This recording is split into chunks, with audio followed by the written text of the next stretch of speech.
খ্ৰীষ্টাদুম্ম নামে তুমি জন্ম লভিবা কুৰুক্ষেত্ৰৰ যুদ্ধত তোমাৰ হাততে দ্ৰোণাচাৰ্যৰ মৃত্যু হ'ব নিশ্চয় জানিবা তোমাৰ হাততে দ্ৰোণাচাৰ্যৰ মৃত্যু হ'ব নিশ্চয় জানিবা এতিয়া বুজিলানে সখা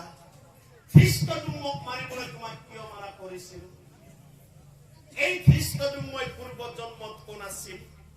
কিয় খ্ৰীষ্টাদুম্মৰ হাতত দ্ৰোণাচাৰ্যৰ মৃত্যু হ'ল শুনা সখা শিক্ষাগুৰু পিতৃ সমজানে সৰ্বজন